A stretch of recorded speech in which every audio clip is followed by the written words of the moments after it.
जनता दरबार में उमड़ी भीड़, लापरवाही पर उपायुक्त सख्त। रांची उपायुक्त सह जिला दंडाधिकारी मंजूनाथ भजंत्री के जनता दरबार में सोमवार को फरियादियों की भारी भीड़ उमड़ी। उपायुक्त ने कई मामलों में तत्परता और संवेदनशीलता दिखाई तथा लापरवाही पर अधिकारियों को फटकार भी लगाई।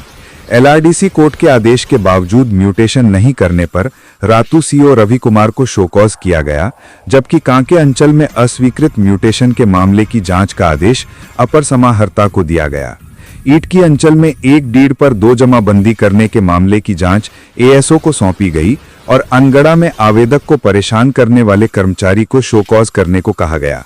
उपायुक्त ने कैंसर पीड़ित के इलाज से जुड़ी महिला की समस्या पर तुरंत संज्ञान लेते हुए मुख्यमंत्री गंभीर असाध्य रोग योजना के तहत सहायता प्रक्रिया शुरू करने का निर्देश भी दिया। उन्होंने कहा कि जनता दरबार का उद्देश्य आम नागरिकों की समस्याओं को सीधे सुनकर त्वरित समाधान सुनिश्चित करना है। जिला प्रशासन पब्लिक की जो समस्या की सुनवाई यथासंभव सोमवार के दिन समाहरणालय में जो करती है, जो एक शहरी एरिया में और ग्रामीण इलाके में अत्यधिक संख्या में जो मामले जो आ रहे हैं 3 तरह के हैं। एक ऐसे हैं जो विशेषकर जिनका खतियान या पंजी 2 में जब डिजिटाइजेशन हुआ था उसमें कुछ त्रुटि हो चुकी है, तो उसका हम लोगों ने लगातार कैंप लगा के सुधार करवाए हैं, लेकिन उसके बाद भी कुछ लोगों की छूटी हुई है, तो उसका हम लोग निराकरण कर रहे हैं। और दूसरा आ रही है कि जो कुछ लोगों का म्यूटेशन जो है बहुत जो कुछ लीगल कारणों की वजह से या वहाँ भौतिक स्थिति स्पष्ट न होने की वजह से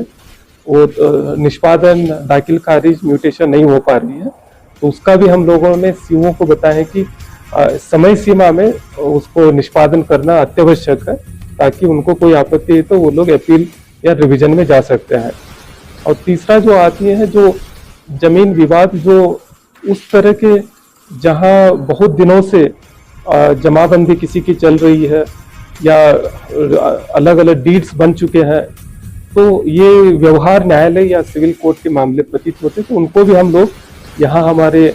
जो एजीपी जो है वो भी रहते हैं, हमारे एपीपी भी रहते हैं, तो उनसे सलाह लेके हम लोग उनको सुझाव देते हैं कि इसको सिविल कोर्ट में जाया जा सकता है। और इसके अलावा ये तीनों मैक्सिमम इसी तरह के मामले आते हैं। इसके अलावा भी कुछ जो हमारे सामाजिक सुरक्षा की और ग्रामीण विकास के जो योजनाएं जो उसके संबंध में आते हैं, वो भी हम लोग